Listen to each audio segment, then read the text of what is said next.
this last meeting of the year for the Washington Network on Children and Armed Conflict. Thank you so much for coming.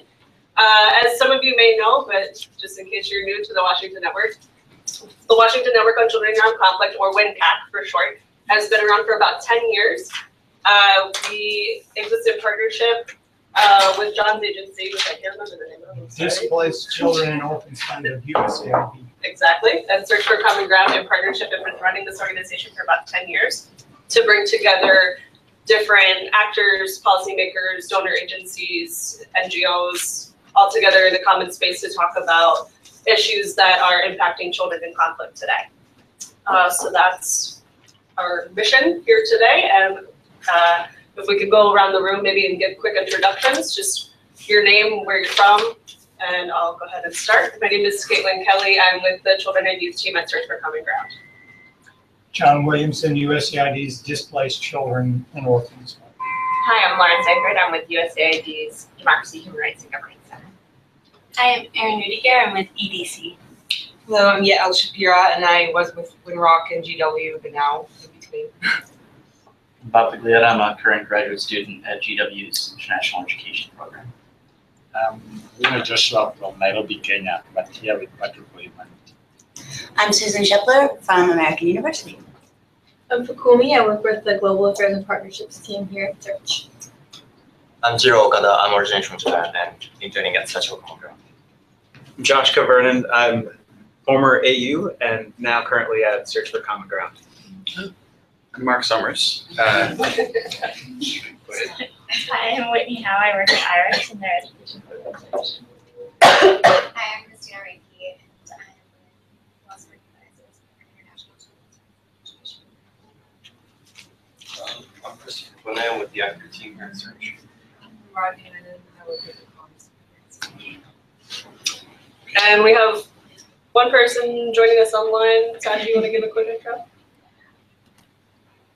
Shush. You there? You're muted. Yeah. Hi, this is Sajiv from Search for Common Ground. Good to see you all. He's in Kyiv. And also, welcome to everyone viewing online. We've got a couple of people. I know you can't really speak, but feel free to type questions or comments at any time.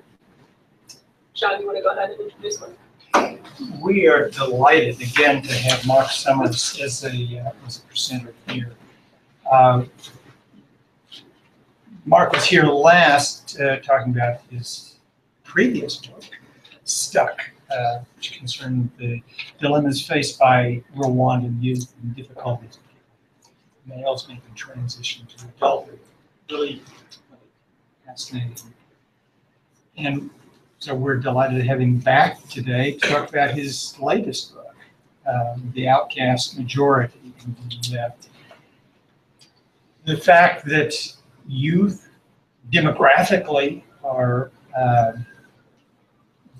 dominant population group in Africa, but see themselves as really being marginalized in society. So I just want to turn things over to Marc, and we'll hear from him, and then we will have Joshua, sorry, your surname is? Ogura. Joshua Ogura from Kenya. Lives in Kibera, in the Nairobi area, and he will be the discussant. So after Marc presents, then we'll go to Joshua, who will give his thoughts, and then we will open things up to discussion, including to participants online. So, Marc, take it away. Thank you. With that, let me share the screen really quick. Okay, that's good.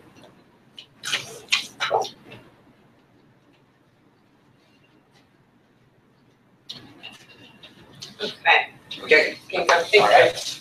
Thank you very much, John, for that introduction. It's nice to be here at the speaking to this group again on this book. This book started as at the Wilson Center. I started it in 2011, near the end of 2011, and frankly, the motivation was after having worked on youth issues in Africa and elsewhere for over 20 years, it was very clear to me that the current approach from international development will never work.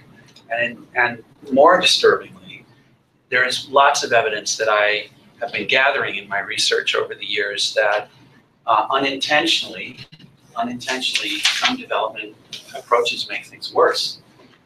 So I was fortunate enough to get some funding to start the book at the Wilson Center. And in between other work, I've finally finished it. And it's great. I'm very glad and also relieved that the book is finally out. Just to start with the cover, it was important to me that there is a female youth on the cover. Often, one of the things that I'll get to the research and interviews that I did for this book, but one of the issues that came up is that implicitly, youth work is male youth, almost completely. And gender work is adult women, and sometimes girls. So female youth not only are invisible in these two fields, essentially. And that's a big problem, obviously. And so that's a big issue in the book that is addressed quite directly. And I do think on that issue I did cite Professor Scheffler.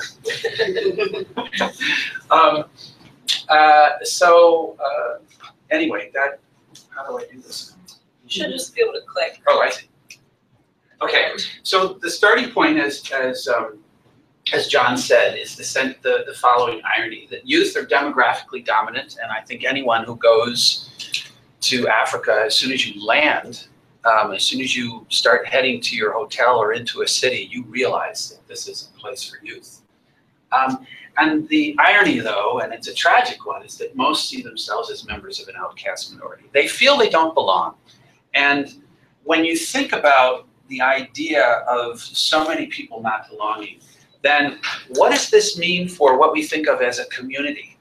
What does it mean for, who does civil society really represent if they don't feel they belong? Who do politicians speak for? Who do youth leaders speak for? And what do we mean by the mainstream? Because I think the mainstream is a funny idea in these kinds of situations because it's very small, what is recognized as the mainstream. If so many people aren't in it, then it's not very main, is it? So that's really the starting point of conceptually for thinking about these ideas about youth. So the main challenge because of this, can we get rid of this thing? Yeah, actually, I think there's a hide. Okay. There we go. Perfect. The main challenge is really, it's not youth demographics, it's youth alienation. The focus is on youth demographics, and it's one thing that's quite clear is that many, many, many people are afraid of male youth, particularly in cities. They're afraid of them. And and that would include the governments. So it's quite often development's response is, let's work in rural areas. And the government likes that too, which is pretty counterproductive. But we'll get to that. The central idea is this issue of alienation. So what I'm going to do for the next half hour or so is examine forces of two kinds. Those that shape what youth require.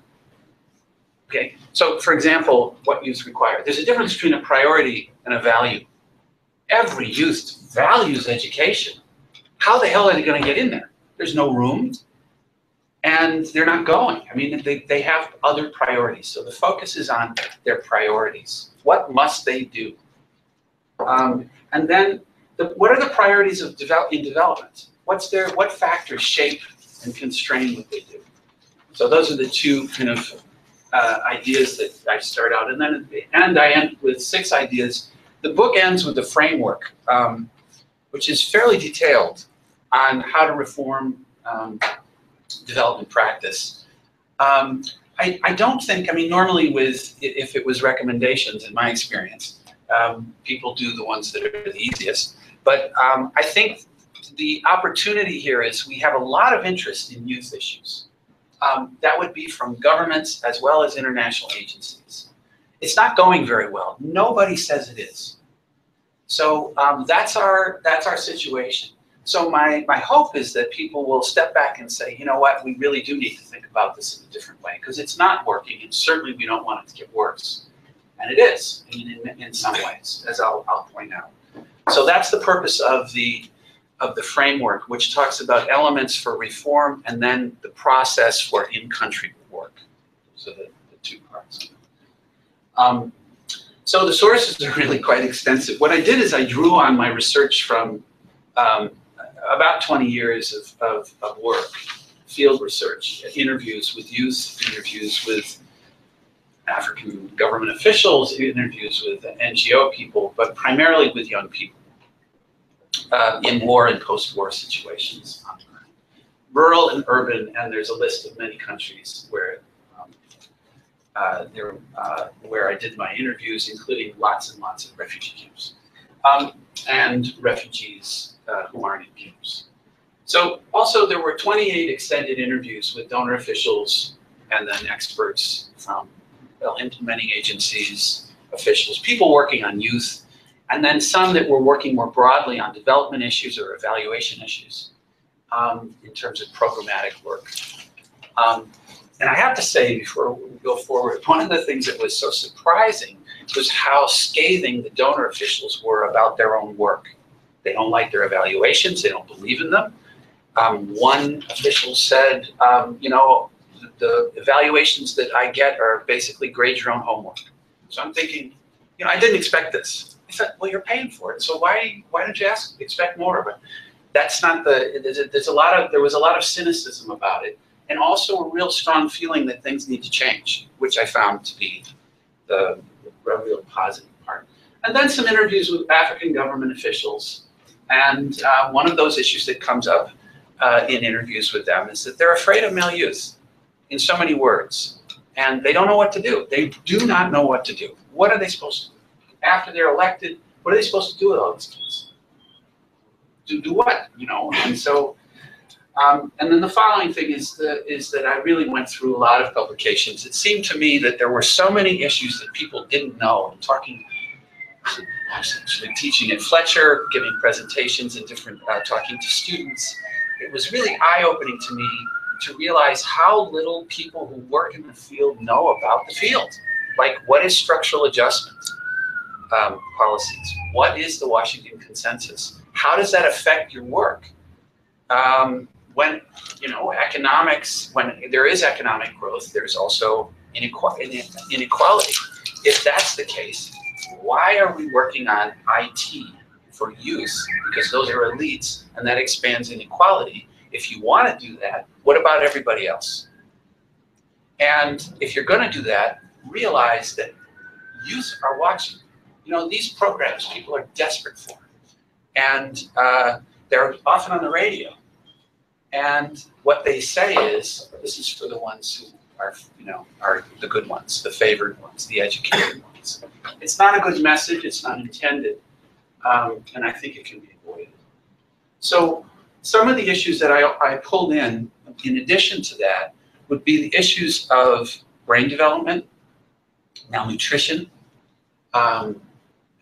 anemia, and many other issues. But it's interesting to realize how so many of these issues affect youth starting at very early ages. One of the big things that we know in war is that people spend a lot of time looking for food. And malnutrition is really powerful. And you see these problems showing themselves later in life. So you have, if it's with fetal iodine deficiency, it negatively affects girls more than boys. It's thought that there's a reason, that would be a reason why they don't do as well in school. It has to do with what happened when they actually were in the womb. So there are lots of issues like this that it seems to me we need to think about before we just say, okay, we got some money to do a project or a program for a very, very tiny segment of young people. Let's just do that and nothing else. So the idea is to have us think more in a deeper way about what's going on for young people in these situations. So let's talk about that. So the context of youth exclusion, it seems to me that a lot of people think it's really complicated. It isn't complicated. I mean, some of it is, but it's not very theoretical. There are two kinds that I talk about in the book. One is systemic exclusion, and the other is cultural exclusion. And the systemic exclusion, I'll show you a graph in a moment. Most youth will never go to secondary school because the systems are designed to make sure that very few youth go to school. They know that. They have no shot. So the MDGs have been very good at getting people into primary school. Secondary school is a completely different ball of wax, and not just for Africa. The unit cost is higher. The training requirements for teachers is much higher. It's very difficult to do. And in fact, I don't think governments really want that many students to be in secondary school because what does it do? It raises expectations. You're not going to farm if you have secondary education. That would be a real humiliation in most of Africa. If you farm after you have a secondary school. I mean, what are you doing with a hoe after you went and got your secondary school? You're supposed to have you're supposed to have a white shirt and an attaché case and have an office. And, you know, I don't know what we do in there, but you're supposed to be in there. Get us a salary. So the other one is cultural exclusion. And by that it's very, very unlikely in today's Africa and also in the Middle East today that most youth will ever become adults, recognized as adults in their society. So failure, humiliation, and sort of hiding who you are, feeling sort of ashamed culturally is to be expected, which is one of the main reasons that youth go into the city, because you can shed that, those feelings. So these issues, as I said, it's not very difficult. What does it look like? Well, systemic exclusion is really obvious. I mean, if the world has focused on access to primary school, and in terms of access, we won't talk about quality, but in terms of access, there's been tremendous success. I mean, really, it's really quite remarkable. There's been a lot of coercion used in a lot of countries in Africa and elsewhere to get kids into school, but they're there into primary school. Secondary school, as I said, so if you look at this is Angola. So almost 86% of children are in primary school, primary school age children. But only 12 point whatever are in of secondary school age students are actually in secondary school. And then for tertiary, it's less than 4%. This is actually that's pretty good actually for a lot of post-war African nations. So the fallout from primary to secondary is something that youth are very aware of. This is not something that they discover. They know early on. Most of them know they're not going to secondary school. Ain't gonna happen. So, so this is the orientation that people have. And then this idea, these expectations of becoming an adult are just so difficult that in places like Sierra Leone, the expectations, I don't even think that people even expect to get close to it.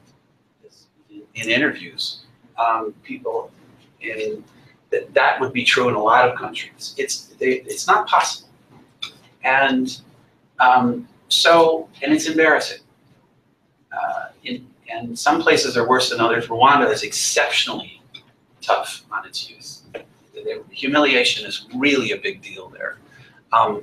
As we found in looking at Burundi at the same time, it's not the same thing there. They don't humiliate people as much. And it varies from place to place. But exclusion is something that is really a founding idea for most young people in Africa. And it starts, I think, with the fact that most of you can't get into secondary school. So the consequences of these two aspects, and there are other aspects of exclusion, of course. There's a lot of things they can't do. A lot of people talk about political exclusion. Youth feel that they get used during campaigns, that a lot is promised to them, and then once these older people get into their offices, they forget all about them. And again, see them as a problem. There's actually some research that shows a connection between, which is this feeling that male youth are so dangerous. There's research that shows that countries with youth bulge populations, with this unusually high number of youth in their population, are more repressive. So we tend to focus on how dangerous male youth are. The focus of government is to be proactive and to be much more repressive when you have more youth. So there's a correlation there, which I think is important. So limited schooling and failed adulthood can lead to a lot of things. And there's a list. I'm going to mention some of these. Class inequality is something, class we don't really think about very much in youth, it seems to me. When we talk about it, as I'll get back to, as soon as you say the youth, elite male youth are in, almost always. We need to think about the youth. That means elites are going to get the access most of the time, because youth is millions and millions of people. And there is a relatively small proportion that are elites that are well off, as you saw with the chart for secondary and university. And then there's everybody else. So the class issue inside of youth populations is really significant. The distrust between elite youth and non-elite youth is extraordinary, and their priorities are different. So if you do focus groups in a country to find out what you're going to do, elite youth at a table are going to be the ones who are going to talk most of the time. And they're going to talk about priorities that they have, which are elite youth priorities, educated youth priorities, which are different from, for example, unmarried mothers, who are desperate for programs, almost never get in. The unmarried mother issue is really a profound one, it seems to me. And there's a lot of time spent in the book about this issue, because it is so profound. If you can't marry, then all the children are out of wedlock, even if you're informally married, which means a lot of times that you're single, you're on your own, and you don't have the schooling or skills to get the kind of jobs that boys your age with the same education level in a city have many more options economically. So one of the most common jobs for unmarried mothers in cities is prostitution. It's the best paying one. And one thing I've learned in research is that you can bring your children to work.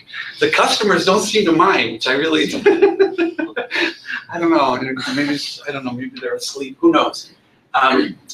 Emasculation is a major one, because there's so much fallout from the inability of boys to become men, to become recognized as men. One of them, of course, is that if a girl, a female youth, if there's no one to marry, traditionally, in many societies, she can't be recognized as a woman. It's very difficult. So, so they don't have anybody to marry. And then there is really a lot of humiliation of boys who are failures, seen as failures. And again, that's a big reason why they go to the city, is because, as some say, everybody in my neighborhood is the same as me. So nobody makes fun of me, because we're all in the same boat. So that's why you go to the city. Domestic violence with emasculation is very common. As in most parts of the world, a failed man beats, right? I mean, that is culturally something that unfortunately happens. And after war, that can really go up.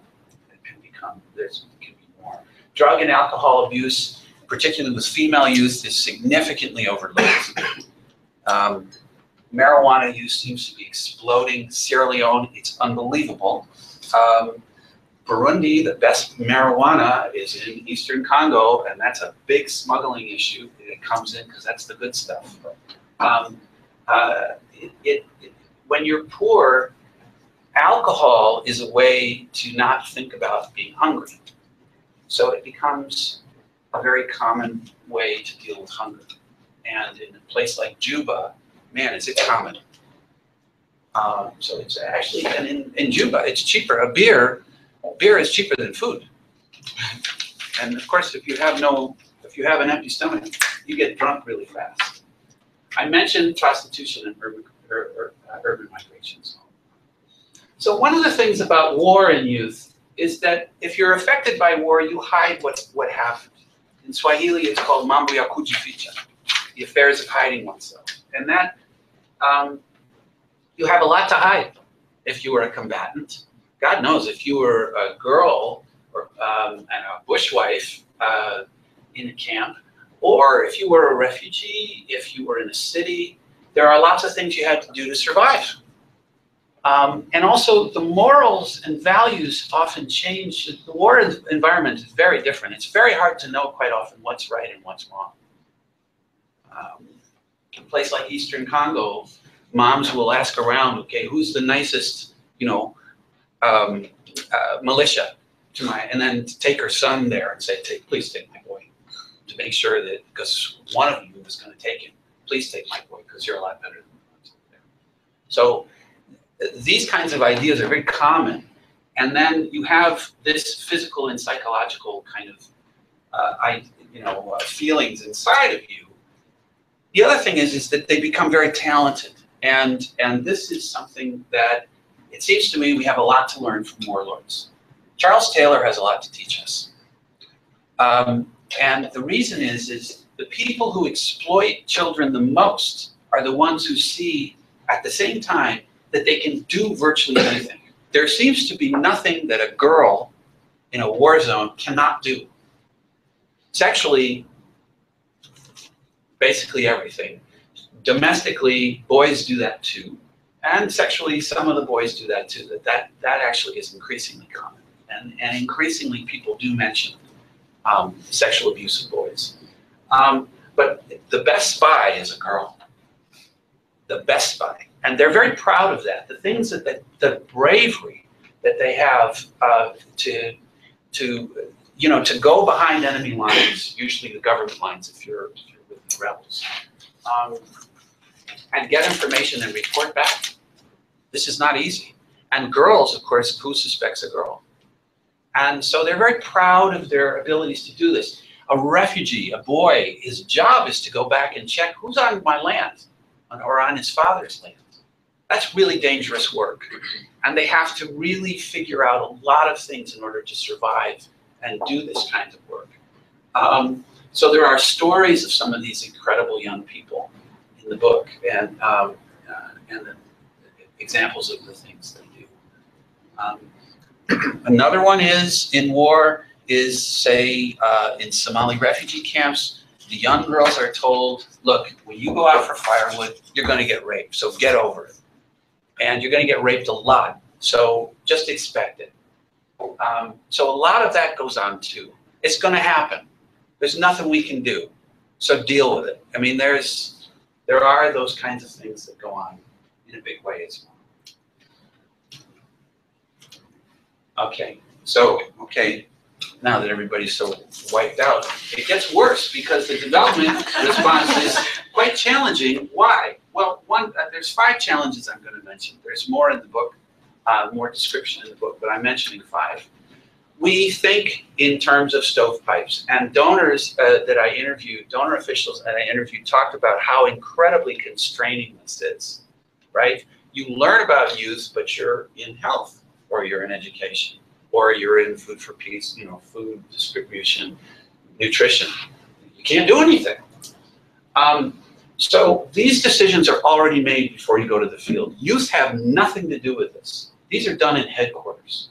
In donors all over, the major donors, multilateral, bilateral. And they predetermine what the priorities are, what the money is, and where the investment is going to go. So when you have, here's an example of predetermined priorities based on, and then what youth do. So development economists have decided that what needs to be done is you work in the agricultural sector. What is it? The agricultural supply chain, right? Work. That's like a growth industry for youth, and the formal economic sector. Not many female youth get into these positions. into the formal economic sector. And of course, the formal economic sector during and after wars are phenomenally corrupt. And one of the reasons why you can't let people you don't know in is you don't want foreigners to know all the shenanigans you have to do to stay in business. So these jobs for job training for formal economic sector jobs, they don't work anyway most of the time. That's not how you get a job in the formal sector. So what are youth doing? Exactly the opposite of what the priorities are. So they're in cities and they're in informal sectors. And war really moves you into cities in a big way because rural areas are so insecure and there's nothing there. I mean, not only is it insecure, you know, you can grow your crops and then as soon as you grow them, the rebels show up and take everything, or the army shows up and you're not going to get anything. So there are a lot of reasons, and there's no money. So somebody has to go into the city, and increasingly it includes female youth as well. Another challenge is that it seems to me that we aim really low for youth. And to just look at 2 MDGs, target 3 is universal primary education by 2015, which, as I pointed out, has been a real success. I mean, some of the Millennium Development Goals have been strikingly successful, and this is one of them. MDG Target 16 doesn't aim for much. It's just, the target is to develop and implement strategies for decent and productive work for youth. So let's take a look at what this looks like. You have very small programs. Actually, they seem big. So this is one that was funded by the Spanish government, and UNDP was involved, at least in the evaluation. The MDG Achievement Fund, it was for 2,500 youth, and it had, you know, ex-combatants and others in it. Can you just get the implementers? Can you believe what can be the overhead for this project? The unit cost for those 2,500 youth must be unbelievable. 11 UN agencies and 12 ministries and commissions, which doesn't include the ones at the state level, by the way. How, after all this focus, and my understanding is this was on the radio. This was a really big project. Less than 1/1000th of 1% of youth were in the project. So, a third challenge is this pressure, which a lot of people mentioned, donor officials and implementing agencies, that you have to have, everything you do has to be successful. And so this is from the website of the Canadian government, that their aid effectiveness agenda it delivers results and demonstrates value for every dollar invested in international development. You cannot make a mistake. There cannot be sort of, you know, trial and error, because the error is the problem. So what is the outcome of this pressure that so many donor officials and NGO or implementing agency officials said? Here's 2 views. So basically it means that elite youth get into the program. So here's an implementing agency official. Programs focus on elite youth because they're easier to get. They don't say they're focusing, but that's what they do. You have to show results every quarter, so you need youth who are connected and easy to find. You need those indicators. We need to count. Counting is very important, and you need those indicators.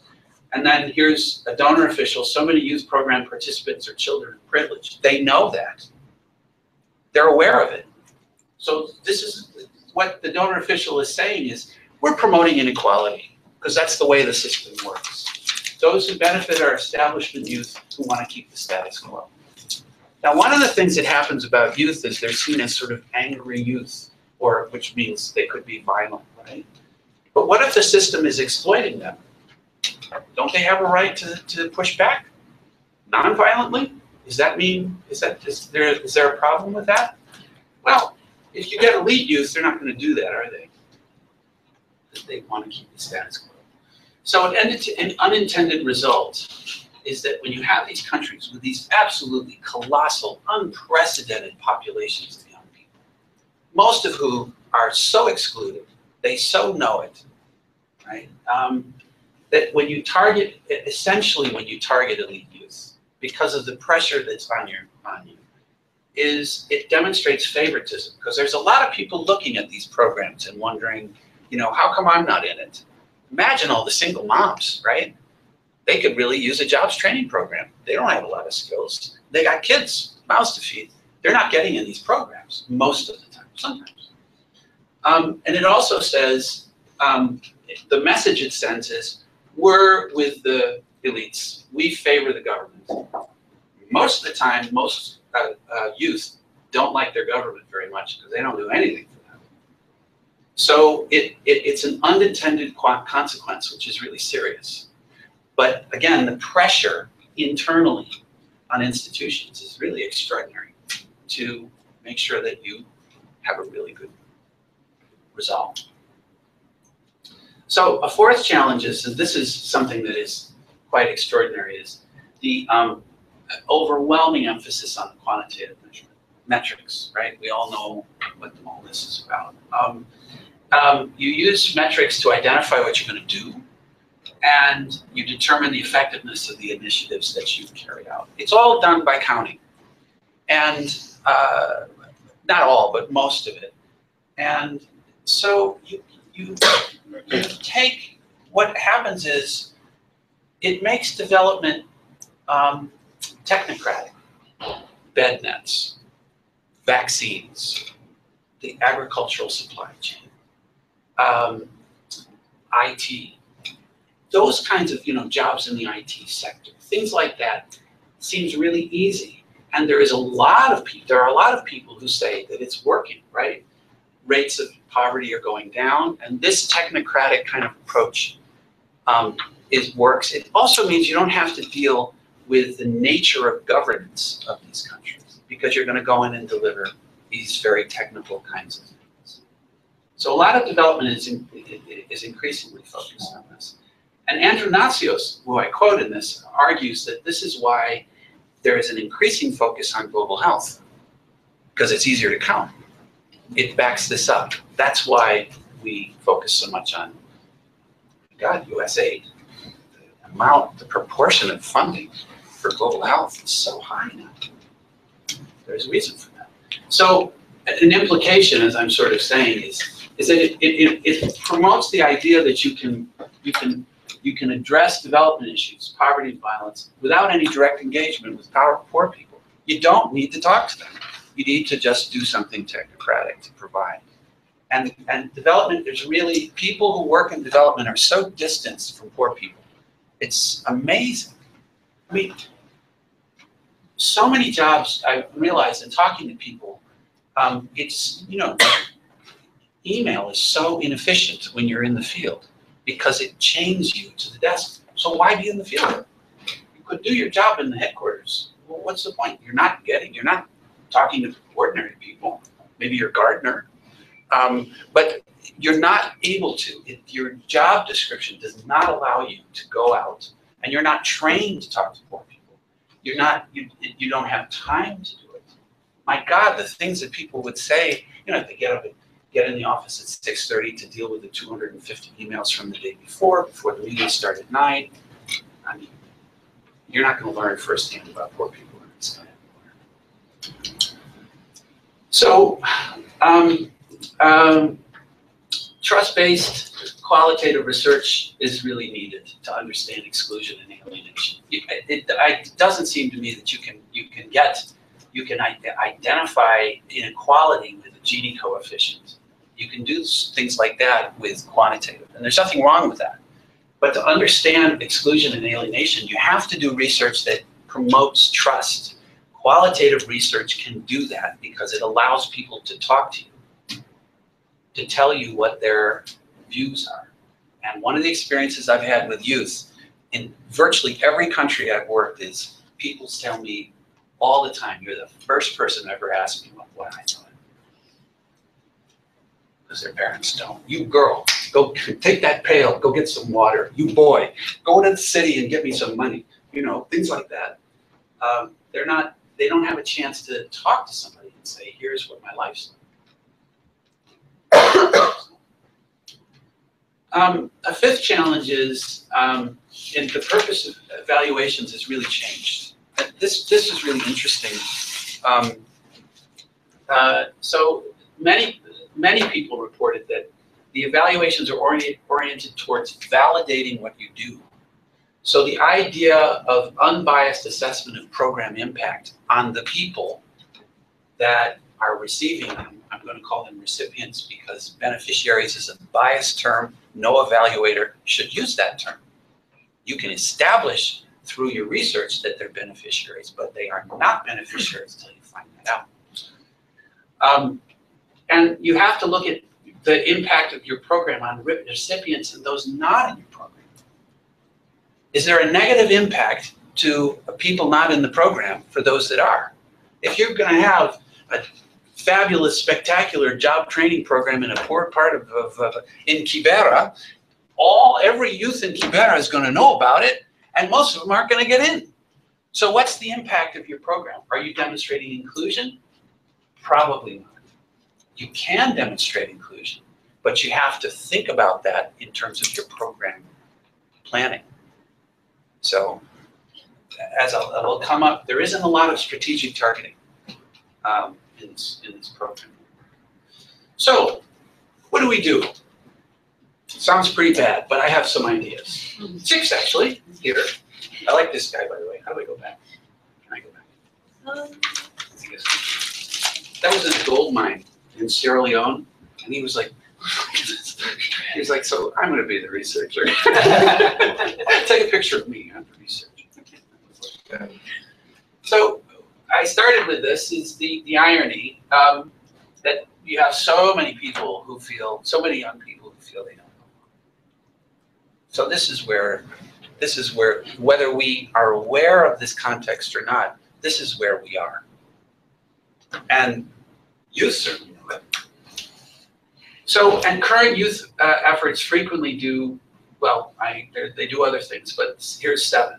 They predetermine what they're going to do in advance. It's already decided before you hit the field, and say, you generally announce to the government and to young people, here's what we're doing, and to civil society. They don't draw on the perspectives and priorities of excluded youth majorities, quite evidently. They reach tiny, tiny, tiny proportions of youth, minuscule. So the example of this huge project in South Sudan is less than 1,000th of 1% of youth in South Sudan. They're under pressure to demonstrate swift success, which means that unintentionally, and I do mention this, is not that somebody wants to do this, but unintentionally, they demonstrate nepotism to these people that are young people that are desperate to get into the program and align themselves with unpopular governments on a very regular basis. They rely overwhelmingly on quantitative data. So the ideas of young people are not integrated into what they do. And there are real problems in how you detect impact on youth in and not in programs. So just to say with evaluation, the focus, there's some very interesting writing on this, how it's changed towards validating what you do. The focus is on, if as an implementer, you have to validate what you do to the people who gave you the money. And some of the documents are very explicit about this. That's the purpose of your evaluation, is prove to me, okay, I gave you the money, what'd you do with it? So when that's the focus, right, increasingly you do contracts. I'm giving you this money to build this many schools or train this many people. Okay, did you train that many people? So that's what the focus of an evaluation, people said. What that means is the impact of the work is not it's not that people don't care. It's not the focus of evaluations. So it's just to clarify that idea. So the first thing to do, it seems to me, is to think about youth in a different way. The framework at the end of the book, chapter 6, goes into way more detail, and there's way more there than this is just sort of skimming the surface. But do not homogenize youth. This is a very big officials love to talk about how the youth are the leaders of tomorrow. Is that right? Joshua? Heard that before? Yeah. So what happens is when you do that, you overlook class issues, which are huge, gender issues, which are also huge. And what it means implicitly, programmatically, is that youth, elite youth, and usually male youth, get to be the leaders. We need a youth voice. Let's get a youth voice. It's usually an educated, elite male youth. Does he represent, I don't know, does somebody going to Georgetown University represent the views of people in youth in Anacostia? If they said, we need a youth voice for Washington, you tell me. No, probably not. Well, that's the way it works. And try to find a youth leader in some of these places that is not connected to a politician, that are the ones sort of the usual suspects. It's not easy to do. The ones that are called, they're very often very sincere and passionate. I'm not saying that they aren't, but who do they represent? And why are you speaking to them? So the second one is to question conventional youth engagement.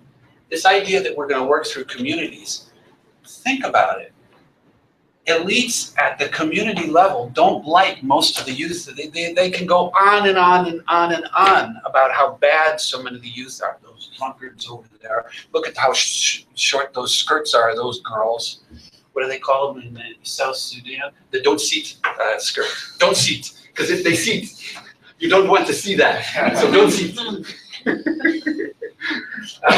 So the boys usually wear clothes too baggy.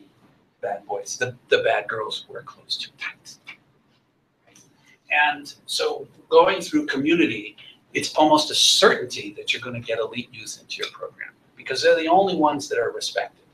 And people are quite clear about this. I mean, they have real problems with the youth who don't do what they're told in rural areas. Those days were over, especially after a war, for most youth. And then on the other side is it does promote this community-based work. It does promote the ones that are not threatening to them, the ones that are included. And the question you have to ask yourself is that what your work is all about?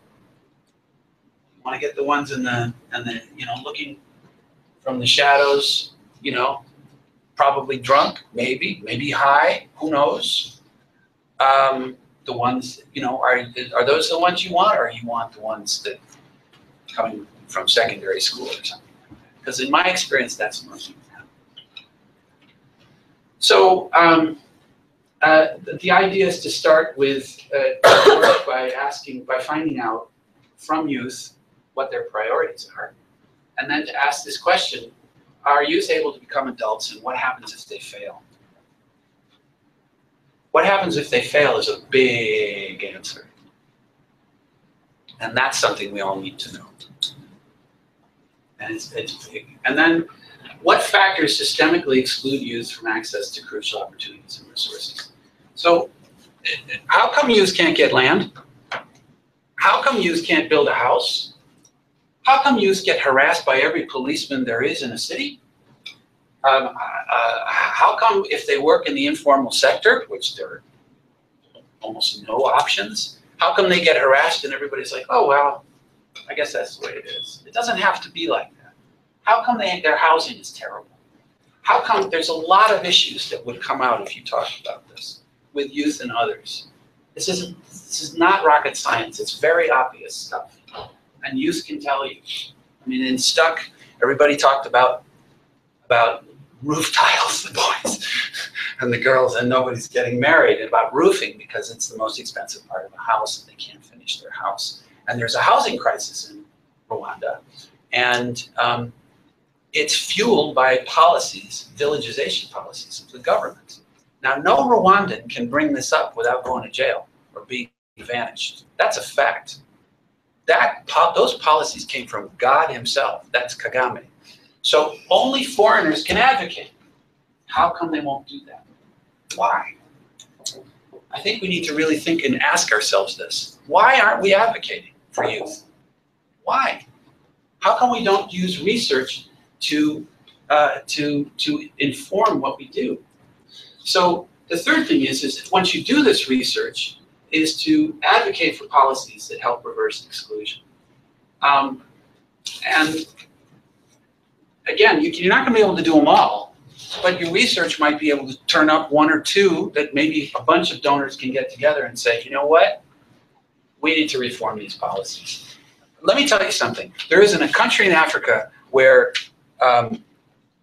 police behave themselves with youth. There isn't one country. They're out of control in cities. Out of control. And there isn't a male youth who isn't afraid of them. So why aren't we talking about this? That the harassment is incredible. The corruption is through the roof. You're not going to be able to focus on every single thing. But does your research turn up some prominent ones? In Rwanda, it's the example from my previous book. It was, housing was so obviously hit. Every government official in the field confirmed this. This was like saying the sky was blue. Everybody did it. Not one. The work was done for the World Bank. They asked me to brief every agency. I did 8 briefings to donors. Not one donor official, foreign donor official, knew this.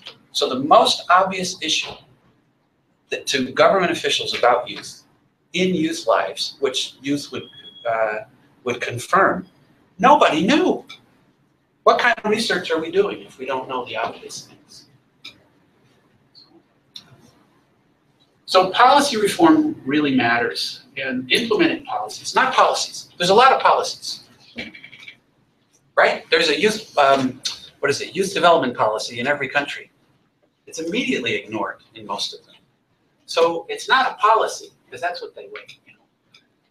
In Sierra Leone, I learned that they wait for UN agencies to write policies for them, for gender. That was told in the early 2000s. That was basically by UNDP and Unicef. And then it was passed, and then move on. So an advocacy tool is transform the fear of male youth into an advocacy tool with governments. If they're afraid of youth, that'll get their attention. Guaranteed. Come up with some, you can say, here's our evidence, things aren't going so well, and here's some policies that we think, we really need to reform. And I think you'll get some interesting discussions because they don't have answers. The status quo aren't providing. So the idea of exclusion is you can't, to really address exclusion, you can do a program that includes some excluded youth, but you also have to look at youth exclusion, the policies that exclude youth, or the practices that exclude youth, and what can be done about it. In other words, it's the policies that can reach exponentially more than programs. So if that's the case, why are we so focused on programs? So a fourth idea, it has to do with programs, and it has to do with answering 4 questions. First, who are you going to target and what's your rationale? That's that issue of strategic targeting, which seems to be so overlooked. Or because of the pressure on you, you put elite youth in there because you have to show progress right away. You can't learn. You think it's going to be easy working with kids in Kibera. I got news for you. It's not their job to make you look good. And so it is a challenge. It is difficult in this current situation. I'm not saying it isn't. And then how will you demonstrate some degree of inclusion? It can be done. You can target pariahs, like prostitutes, like gang members. You can work in a particular neighborhood, and everybody who is a resident, established as a resident there, in a legal housing area of most cities, there aren't many, but you could probably figure out a way so that everybody living in a certain place could be involved. And don't be offended if people try to sneak into your program. That's a compliment. It means it's a good program. If they don't try to sneak in, we'll worry about that. So how will your program address the priorities of your target group? The priorities are inherent. So what does Mercy Court call it in their report? Plug and play. The plug and play programs, you take a program, it works, you just do it in every single country that you work in, right? We do it here, we do it here, we do it here, we do it here. It's a great description. That's not what's called for here to really make an impact. You can't do that, right? So you have to find out what the priorities are, and they are different. It's housing in Rwanda. I don't know what it is in other places. In the city, it's going to be something else. How can you minimize negative impact on youth who participate in the program? That's something I think we really need to think about. We don't want people feeling worse or feeling, fatalistic or angry because they couldn't get in the program. That has to be a fundamental component of evaluation. So I know this is a wish list. I know this is not what's going on. But what I can tell you is that people are very concerned about the youth issue. And the learning environment issue is a frustration for a lot of donor officials. It isn't, I think there's a feeling quite often with implementers that these are really powerful people. When in interviewing donor officials, that's not the way they describe their life. They're really constrained by all sorts of regulations, the auditors, the regulatory framework of these donor, auditors really run things. So it's, and you have to prove what you did with your money to Congress here or Board of Governors, taxpayers, whatever. It seems to me that real M&E work and then this assessment work can help people promote learning about, did what you try impact youth? Did it reduce youth exclusion, the policy reforms and programs? And then I think this is something that we hear all the time. You interview somebody and say, okay, after you write it, can I see it? No, you can't. Nobody will ever share it, especially evaluation. Nobody sees an evaluation, most evaluations. That's not a learning environment. How come they can't see it? I tell you why, because they're going to have questions. How come you didn't do this? How come you didn't do that? Right? Youth will always ask you questions about stuff. Always. Okay, well, you're working with youth. Be there. Talk to them. And then, of course, governments, donors, and other implementers to open that up. And I hope this isn't just a wish list. But the last thing is, if you remember anything from this presentation, just remember, find out who the bad youth are and address their priorities through policies and programs. So those are the ones in hip-hop songs that are written locally. Bad Boys. Bad Boys was a hip-hop group in Kigali. And then there was another called Good Guy, only one.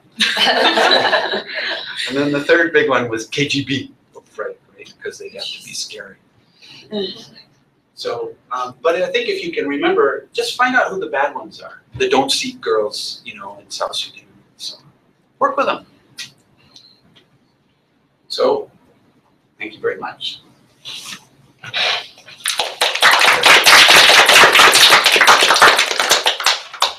Well, now, I want to ask Joshua and Barry.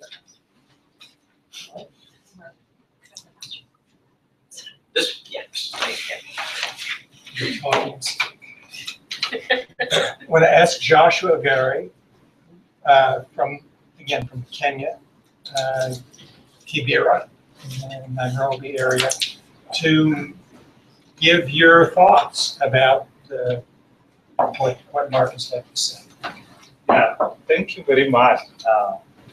Marc, this is amazing. I mean, this is excellent presentation. It's so relatable to me. It touched a lot of things that are really happening on the ground. And I'm like, wow. How did you know all this? So one of the reasons we started Mapimira was the feeling that we felt so ignored, we felt so neglected and marginalized. So we started mapping as a starting point to just show what is there and discussing. And that's why we did mapping in Kibera and did different themes like health, education, security, water and sanitation and all that, so that people will start seeing what is really there and what is missing. Because people are complaining about being ignored, being neglected, and being marginalized. And I like the topic, the outcast majority. I mean, this is really true. So they would go to the street, but then they didn't have something to show. So by having these maps now, people would be able to see that, oh, we are talking about schools. We don't have schools in Kibera, for example, and we as citizens, we pay tax, and our children need to go to school. And the only schools we have are private, which means they are so expensive for us, and we can't afford them. So what are you doing about it? We vote, we pay taxes. Yeah, so that's how we started, because we felt also outcasted, like an outcast majority. They have always called us the future leaders, you know, we are the leaders of tomorrow.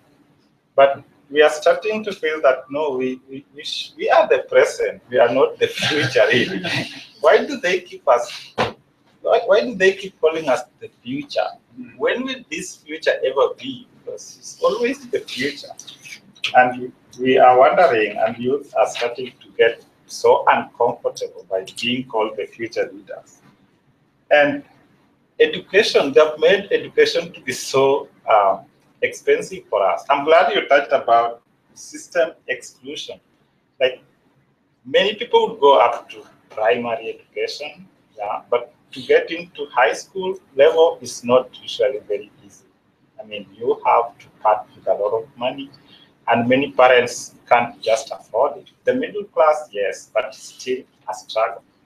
So that is a system. The system starts excluding you as early as possible, as early as that level. So you really don't have an option, and you end up doing like those Juakali jobs, you know, informal kind of. You end up in the informal sector doing those kind of jobs. And few youth that are privileged to get well educated, or youth that are blessed with some talents, then the government ends up, or the system ends up frustrating them by even paying them less. So they feel that I have spent a lot of time in school studying all this time, only to be paid 20,000 Kenya shillings, for example. And then they get opportunities outside, and then they move.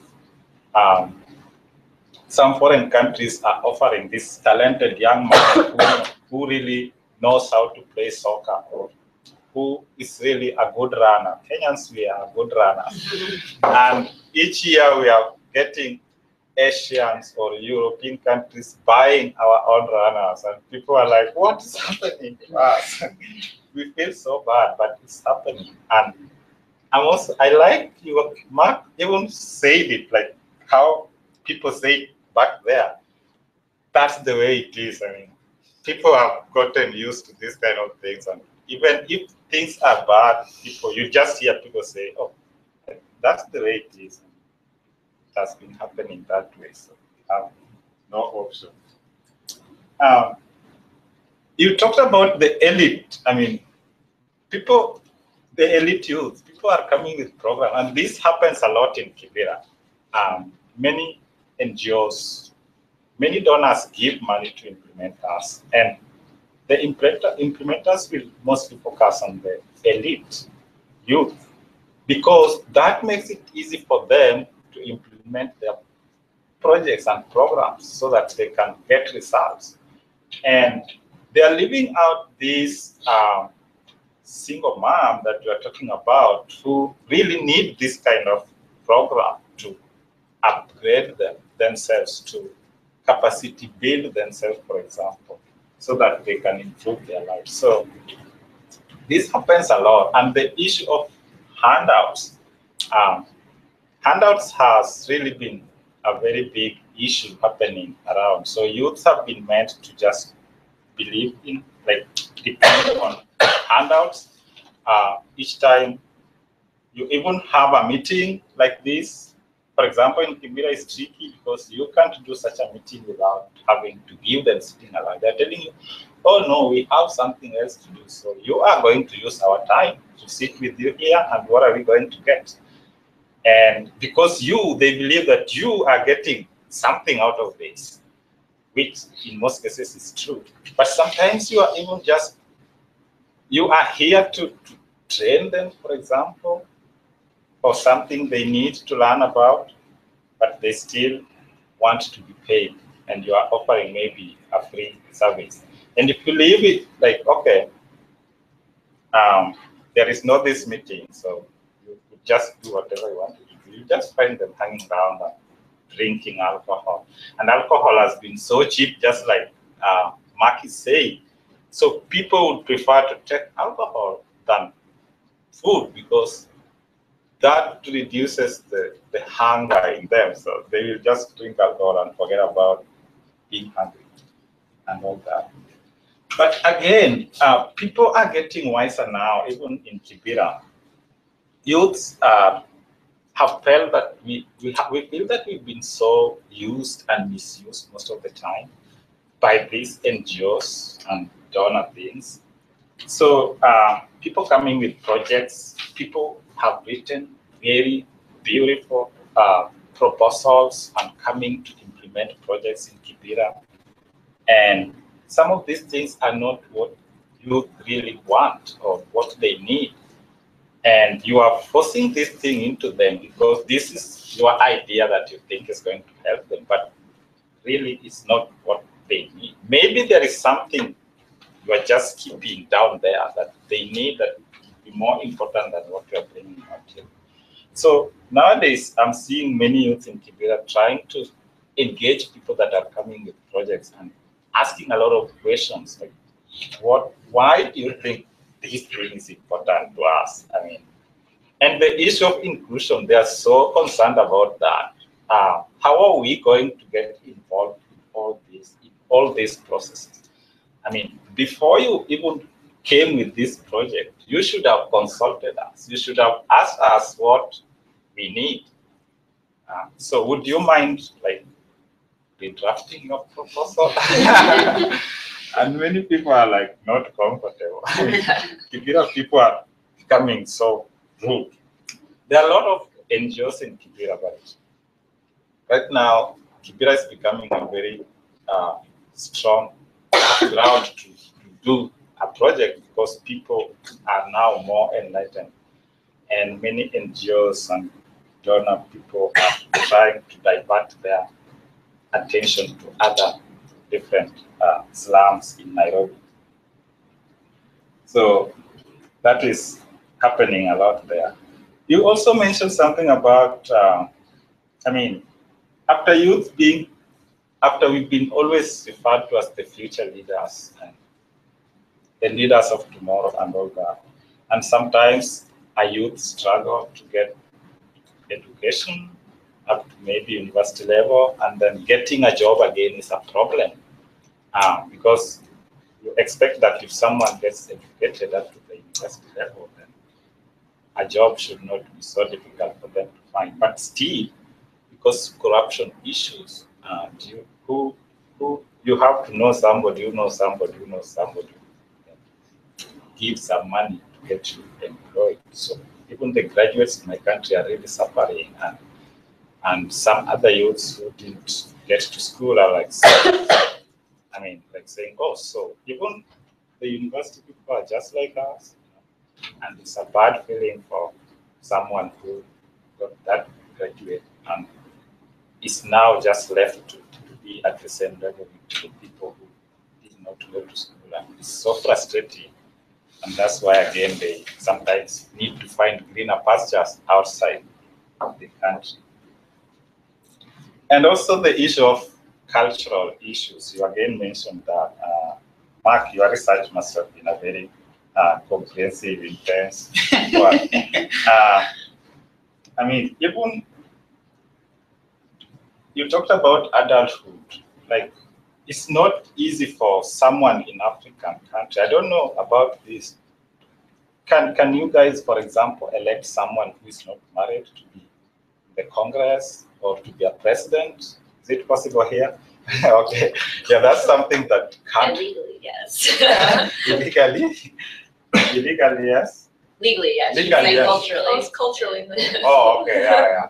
So that's also something that has been really bad, because we have some strong potential people that have taken their time to get educated, to calm themselves down, and then now they are able and they have all these skills, but then when they try now, oh, I want to apply my skills that I've been learning all this time out, to lead my country or to help my people, but then the issue of, oh, he's not yet married, so I don't think we can trust him with any leadership position. So that has been happening a lot also.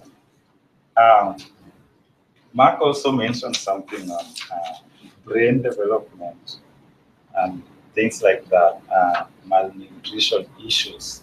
So these are some of the things that people sometimes want to try and help them, but they're really forgetting about the really basic issues in the society. Africa, Kenya, and Kibera is a place that has so many problems, and sometimes you're trying to just solve the problem at the top, but you're forgetting about the bottom.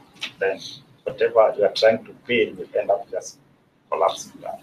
So that's also another issue that has really been happening. And youth have been always referred to as dangerous. I don't know why. We are always dangerous. And in every situation, youth are dangerous. And people fear youth.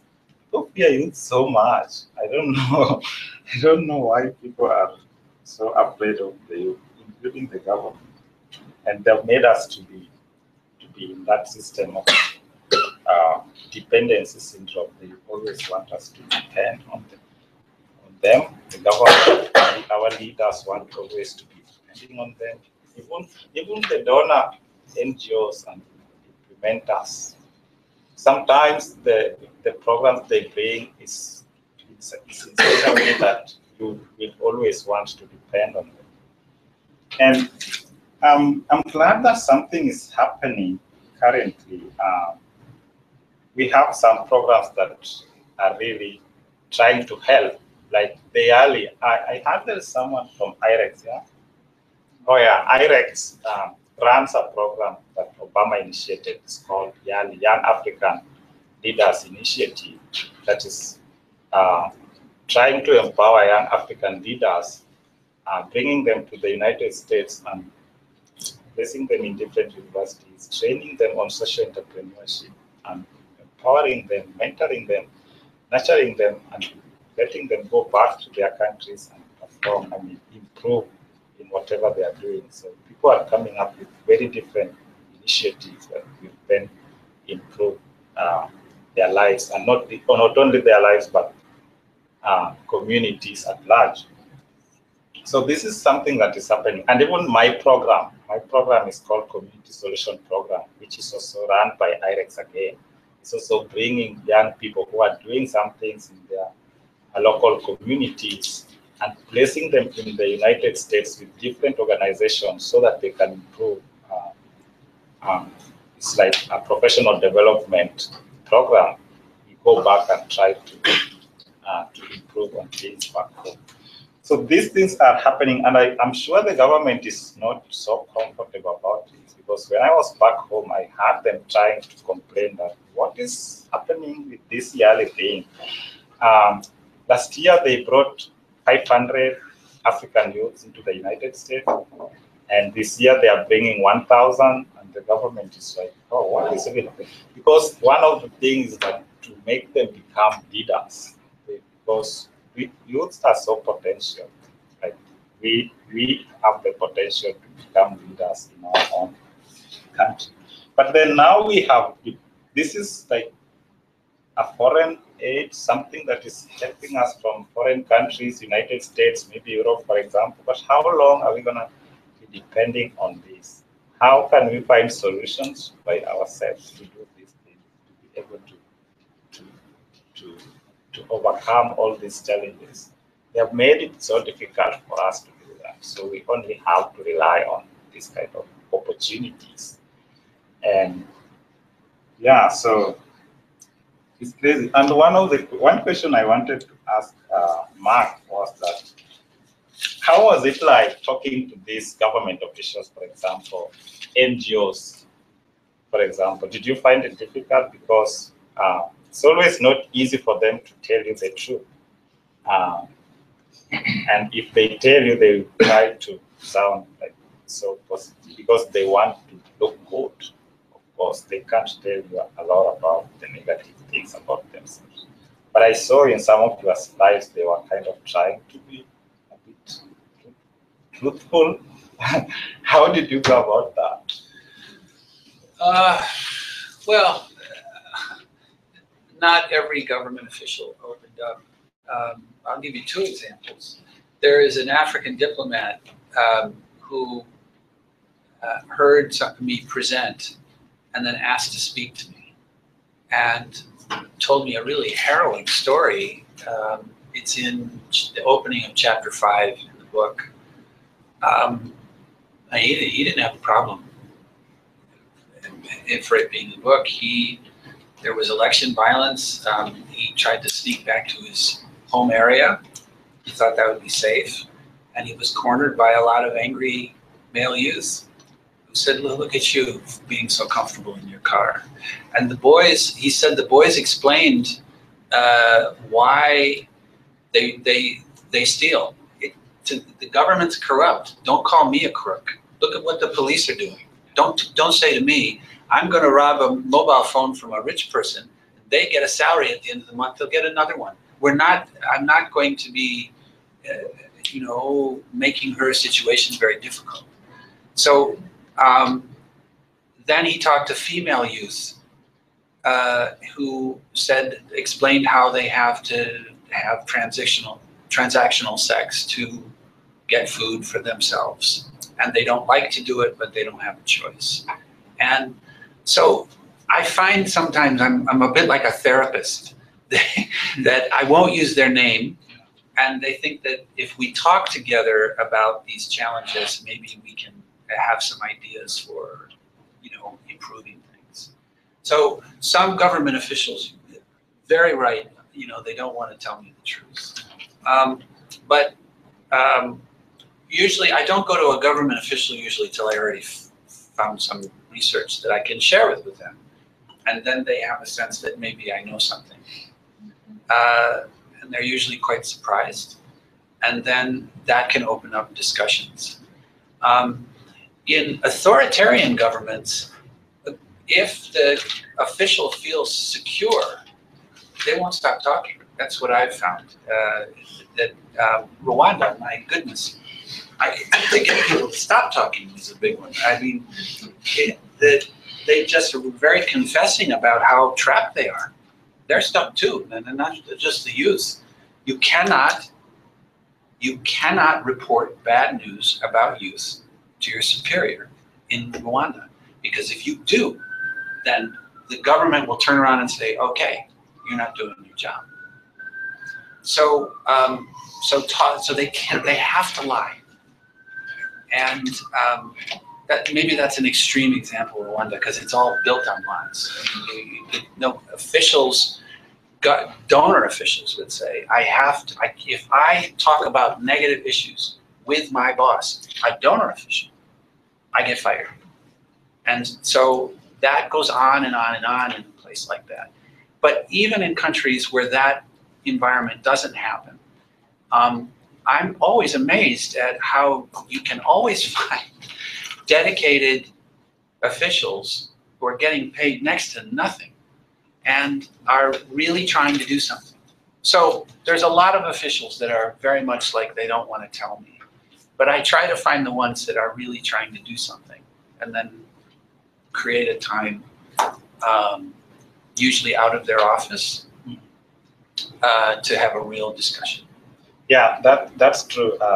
Yeah, because I do some journalism, and sometimes I have to speak to these government officials to get their responses. For example, going to the ministries, and I'll set up my camera, my tripod, and do the interview. And record, it's not easy to convince them to speak, but by managing some of my tactics, and then we speak, and then they tell me everything they're saying, and then after the interview, so it's like it becomes casual, and now we are speaking. And oh, Josh, by the way, let me tell you, even us, we are not really comfortable.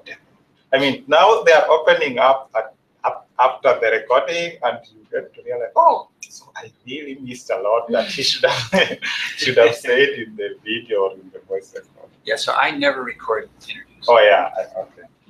Yeah, so that happens. And this reminds me about, yesterday I was speaking to one of my friends. I was telling her how my friend went to Uganda to help some delegates from Somalia who are trying to come up with their constitution.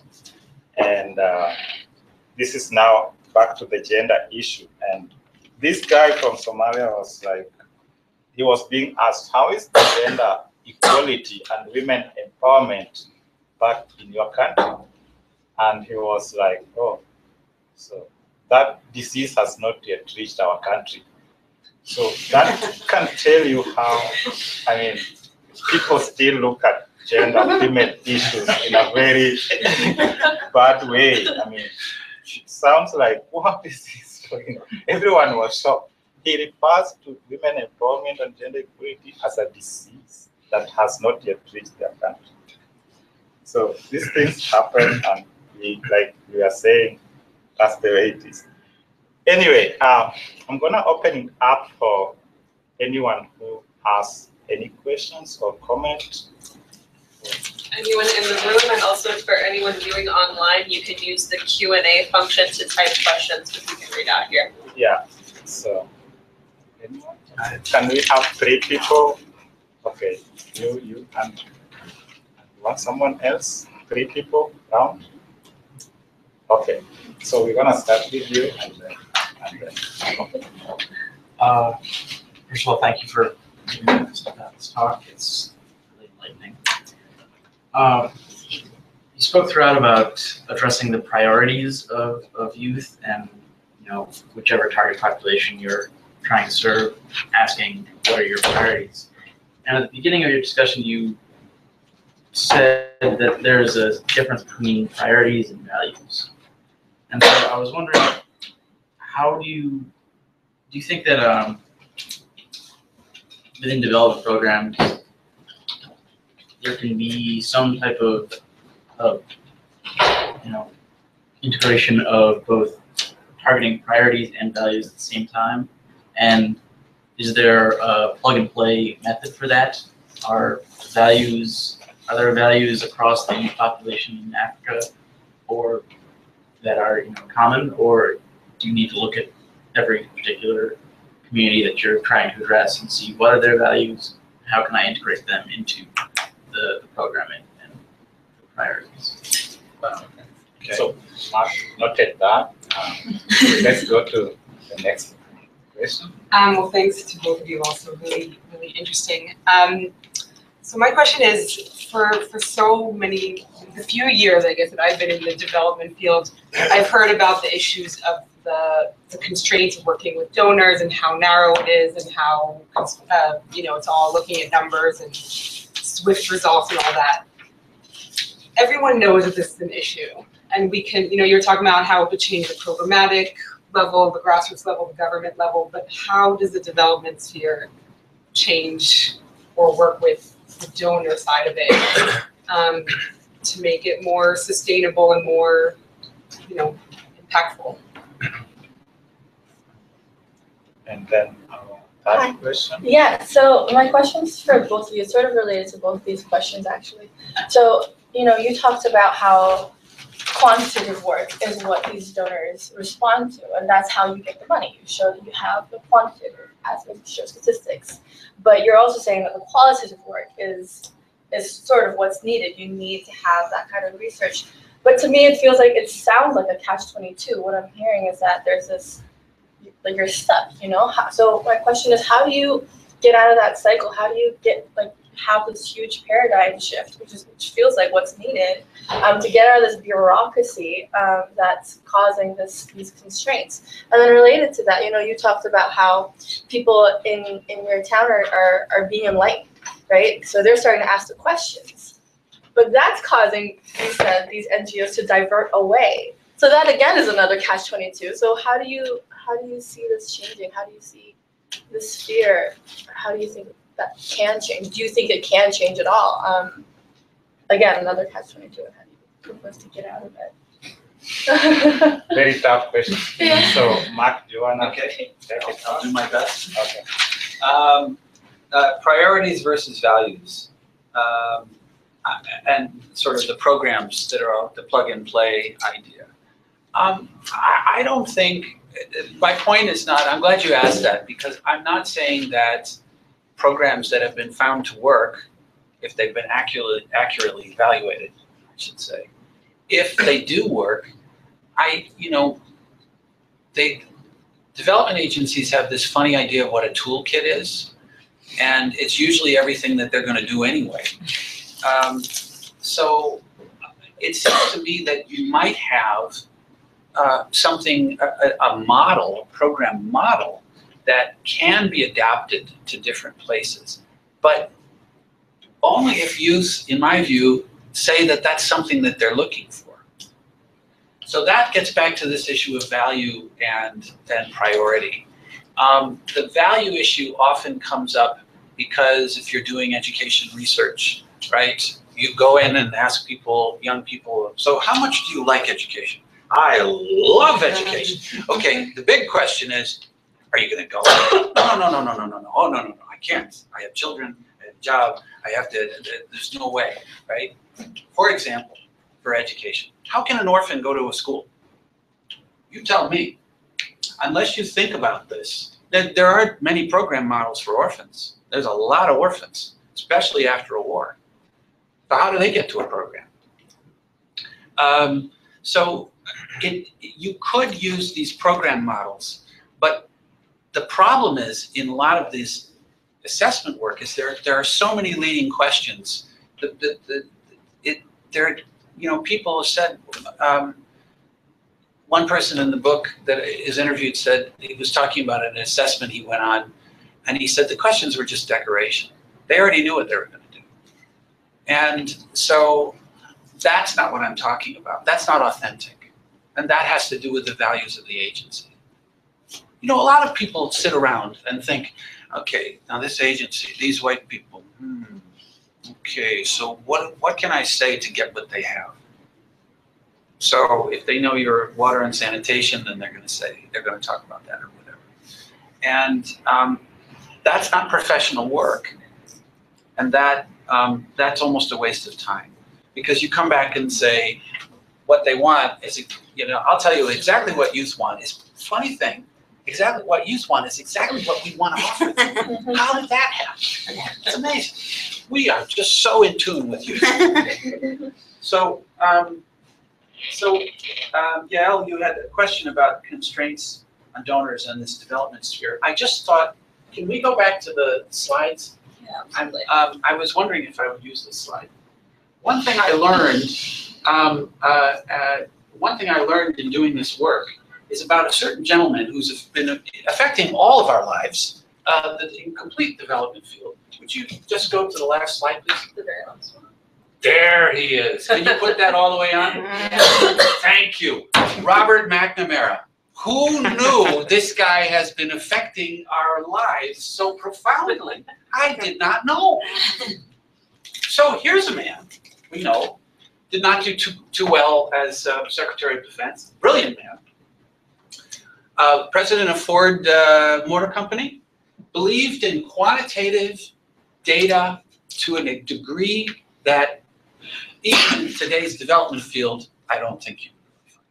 So why am I mentioning that? Because he said, he came back in 1962 from Vietnam and said, every quantitative measurement shows that we're winning the war. In Colin Powell's memoir, his autobiography, he talks about he was told by Robert McNamara and other generals to go out there and start counting things. And he says it's something like, count the Viet Cong. We don't even know, we couldn't even find them. How can we count them? So they started counting things that they could find, which had nothing to do with the war. So this man, who did such a disastrous job in Vietnam, if I might say, was hired to be president of the World Bank. As president of the World Bank, he did two things that have shaped development up to today. And so there's a section in chapter 5, because I did not know this. Robert, I didn't know that he was so important. He did two things. So it's called Development in the Shadow of Development and Shadow of McNamara. The first one is, he was on a plane in 1979 with the deputy of the World Bank, and they were sitting there, I would imagine in business class, and they said, they came up with structural adjustment on the plane. Now, structural adjustment is given a lot of different names up to now. The Washington Consensus, the New Washington Consensus, neoliberalism. It's structural adjustment.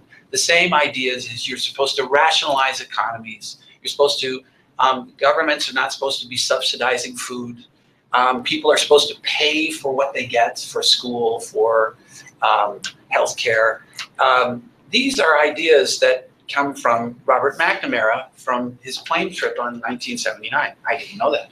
The second thing is the one that gets to both of these questions about the paradigm. The Rand Corporation developed this quantitative measurement scheme when he was, I believe when he was the Secretary of Defense. He took this idea and applied it to the World Bank starting in 1968.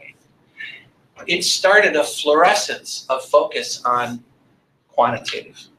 The log frame came out almost immediately afterwards from USAID. I didn't know that. And all sorts of counting. So the obsession with it has to do with you decide what you're going to do, and then you use it. You count things to find out whether it was effective or not.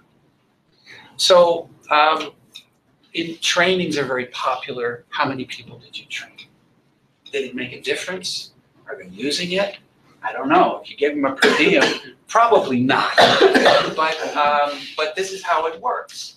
So so I'm just giving you this the shaping ideas of development today started in 1968 from this gentleman right here, with his sterling reputation, having done such a wonderful job as our Secretary of Defense. So that really is a framing idea for this idea of metrics and how important it is. It really is. And it's amazing to learn from Colin Powell's about he was told as a general on the ground to start counting things. And it's amazing that that's what we're doing now. Have you seen The Fog of War, a documentary about that? I have, but he didn't talk about this. So anyway, that is a way to talk about, that's how long the paradigm has been here. You're talking about a paradigm shift. And there is a lot of promotion. One of the reasons why I had to interview those people in all these agencies is because the reports, they would tell me, aren't accurate, because the reports are spin, and that's what they told me.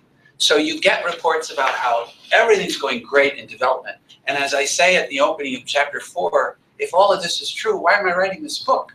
How come everything's going so great and youth are in free fall? How does this happen? So how does this happen? Quantitative is saying things are going well because people are using bed nets and If you've never read The Idealist, I strongly recommend it. What a book. And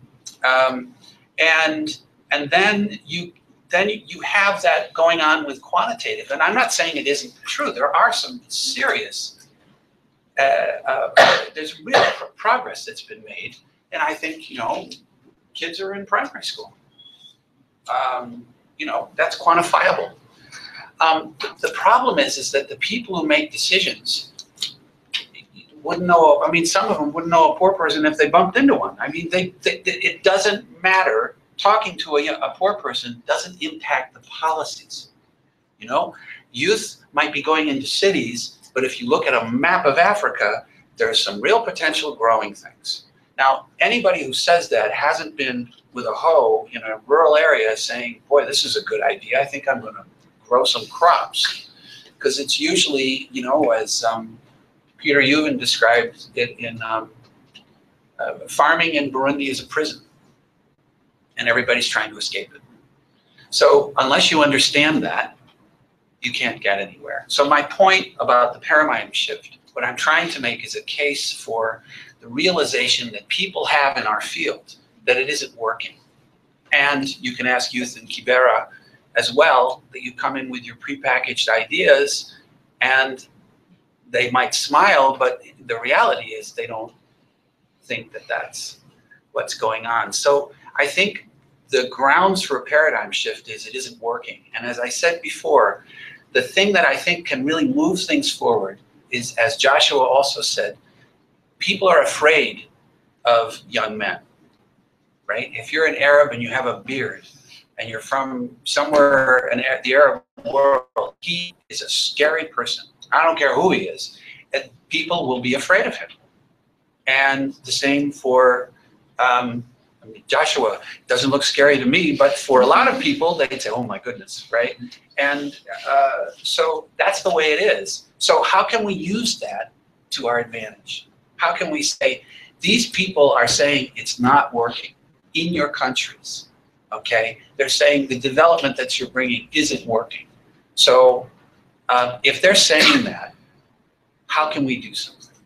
And, you know, I'm encouraged. The reason why I'm encouraged about reform is because there was a profound agreement by everyone I interviewed that something's wrong and it needs to be fixed.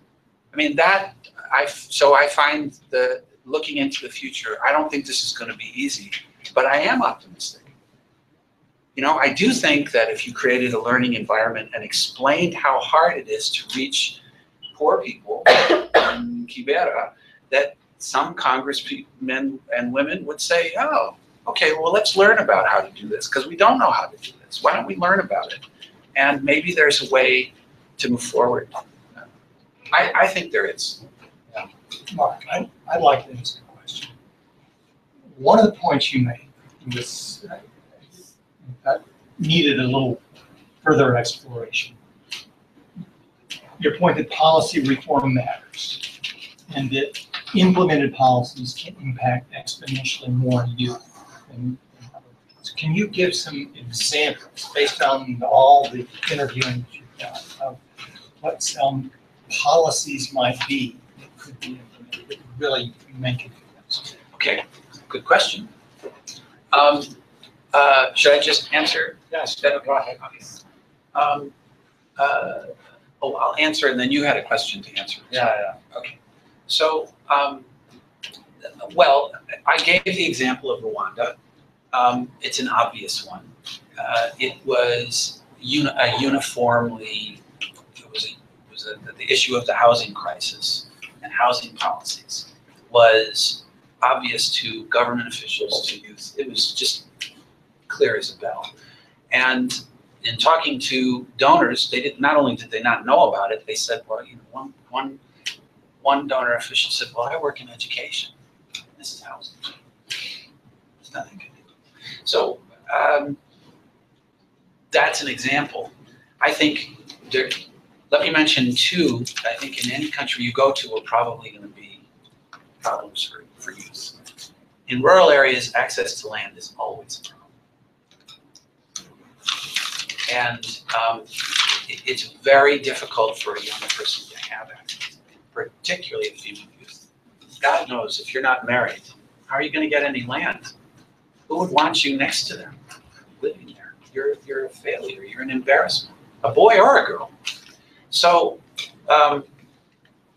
land is going to be a big issue in rural areas.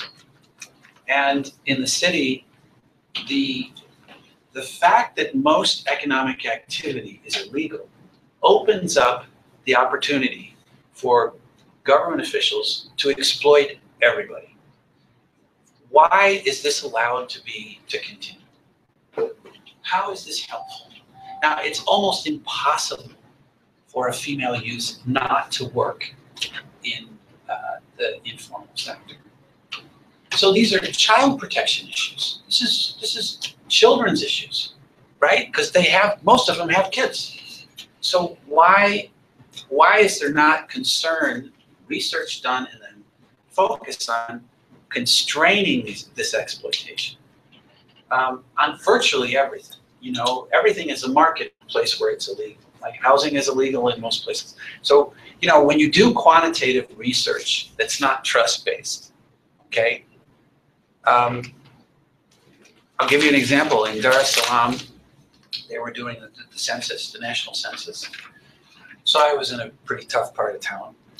And this woman, everybody was watching, and she had a nice skirt on and heels and a blouse, and she had her clipboard, and she knocked on the door of this one house. And I was coming up, and I just watched. Guy, it was about 9 in the morning. Guy opens the door. He obviously just woke up. His hair is everywhere, and he's looking like this. Keep in mind, everywhere he lives is illegal.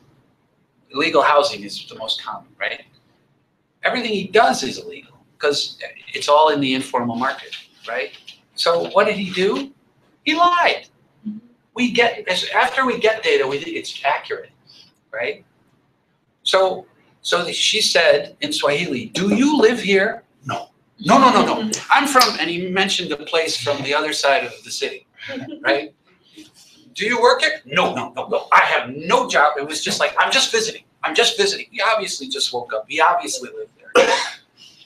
You know, if people don't trust you, you know, the biggest question in research is, why should anyone tell you the truth?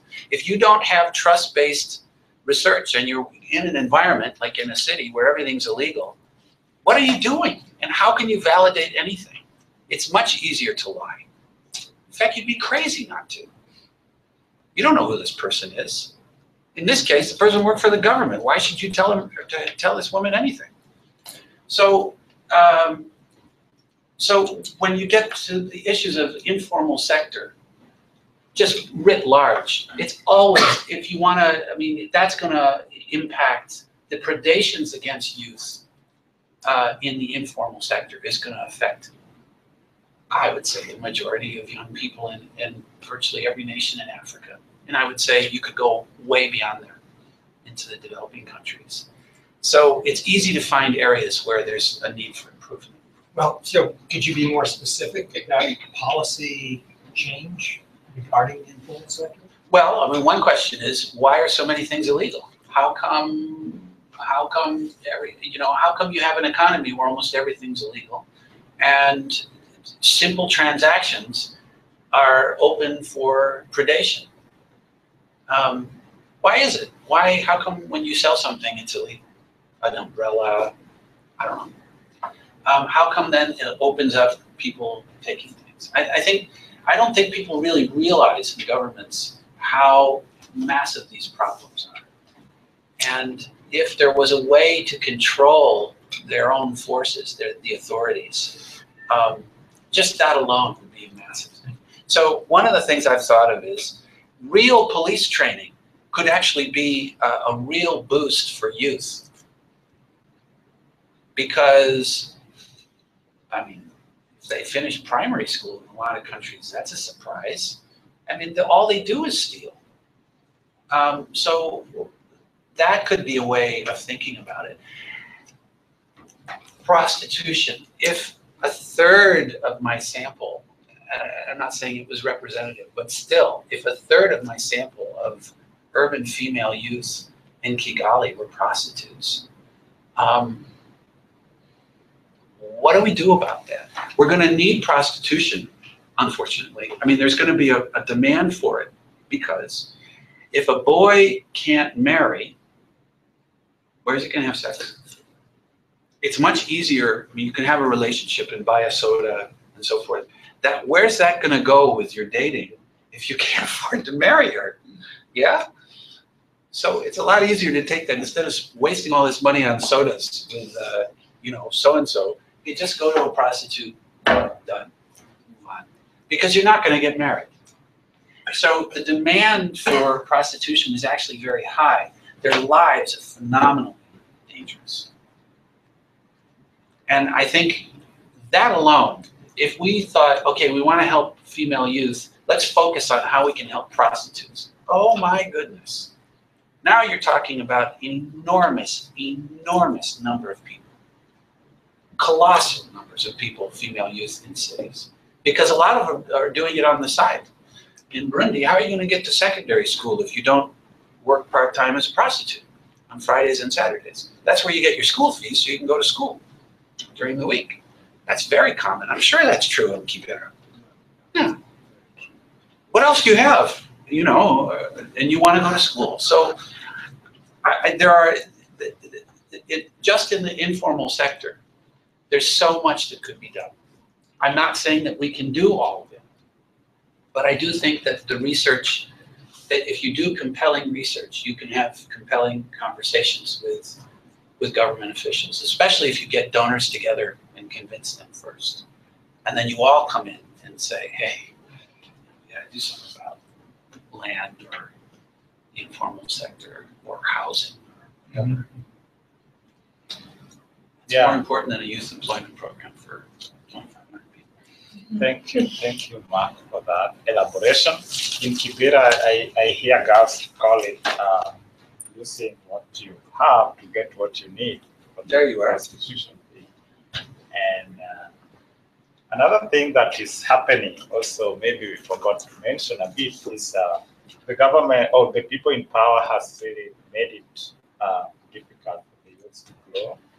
And that means, especially the people in slums like Kibera, because they have like intention to maintain these people, keep following them. If they empower them and they get something to do, they get good jobs, they no longer be following them and supporting them. Because these are the kind of youth they also use for political, cause political chaos and by giving them some little money. And this has turned out to be so dangerous because even the militia groups are now targeting the youth from the informal settlements, for example, Kibera, and are recruiting them to join violent extremism. Some of our youths are being taken to Somalia and getting trained to be Al-Shabaab. So the issue is getting so serious in that manner. So she asked a question about donors, I mean, people of Kibera being inquisitive about people coming with projects. Kibera is in demand. I mean, many people are like looking forward to do something in Kibera. And therefore, Kibera people don't really care anymore whether you come with a project, like they ask you a question and you move away. They feel that there are still many more that are coming. And as a matter of fact, if we are asking you questions and you're moving away, it means you're not genuine. So, and development doesn't have to be sexy. It just has to work. That's what people want to say. So I think we have like 5 more minutes. Actually, that clock is a little bit fast, so okay, just a little bit. So is there any last questions? There's a question online. Oh, good. So we've got a question from Shannon Will. Hi, Shannon. Thank you for submitting. The question is, how can one demonstrate value in advocating these arguments in traditional development organizations, subcontractors for USAID, et cetera, as a young entry-level employee? And then part 2, how can we avoid or work around feelings of tokenism that might arise in your target youth population if they know they're involved because of their socioeconomic status, race, exclusion, et cetera? Wow, good question. So the second one has to do with the tokenism, if they're known to be sort of poor people. Yeah. Well, there are different ways to demonstrate inclusion. One, as I said, could be geographic. And that one could be inclusive of all sorts of people. I mean, as Joshua said, you know, there's university graduates in Kibera. They don't have anything, and people laugh at people like that quite often because they had all that education, and now they're just a real embarrassment. You know, family, they can't go home. Who wants to see this failure, you know? So if you have a program that geographically is inclusive, then hopefully that issue would go away. I think if you did a program that focused on gang members, and they're not the same profile in every city, they're actually quite different. Nairobi, for example, the leaders are usually university graduates, at least my understanding, and then they get the desperate ones to be their foot soldiers. It's quite different in different cities. And I think that might be an interesting. I mean, I think you'd have a lot of controversy because people would say, like with ex-combatants, why are you rewarding a program for people that are exploiting us or that have been harming us? And I think that's a conversation you need to have and think about with people in these areas. You could also ask youth, you know, what are the kinds of people? You can ask all sorts of people that need to be in a program. Who most needs a program? And how do you construct it so that people don't feel so miserable if they're not in, or angry, or desperate, or in big slums it's not easy. In villages it's a lot easier. And I am trying to get people to do things that are difficult. If most youth are in cities, that's where we need to be. Why in blazes is there so much work outside of Monrovia in Liberia? You go to a village in Sierra Leone and they say, oh yeah, before the war, this village was 1,000. Now it's 250. Well, what are you doing there? If everybody's in Kenema, Bo, Freetown, McKinney, what are you doing in these little villages? It's easier, much easier. But that's not where the future is. The future's in cities. And agriculture is in the peri-urban areas quite often. And I think that we need to start doing work that challenges us. So I guess that gets to the second point, which is, the first point she had?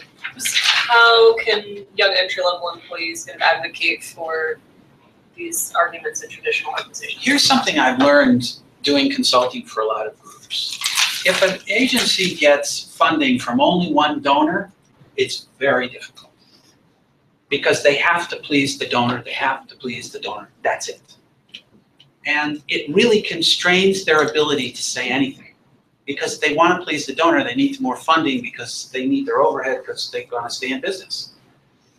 You can't, in those kinds of situations, an entry-level person is going to have real difficulty saying anything.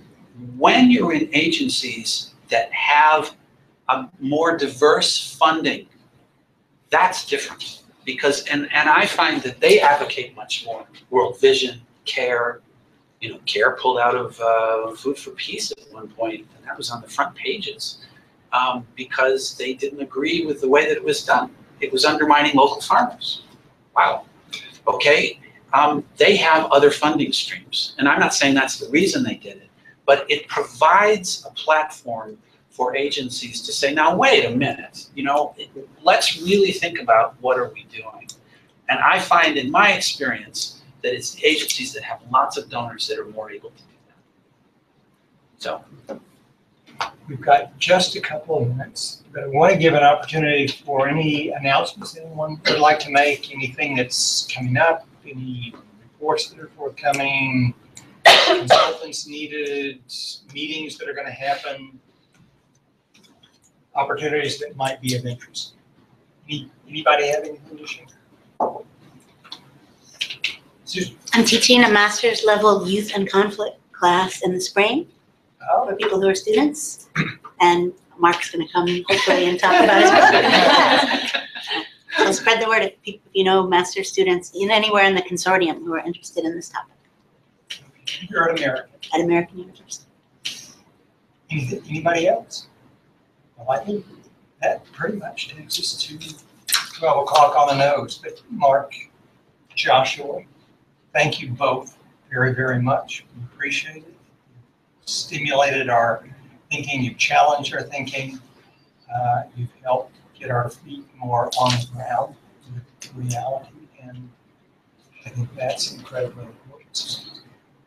Thank you.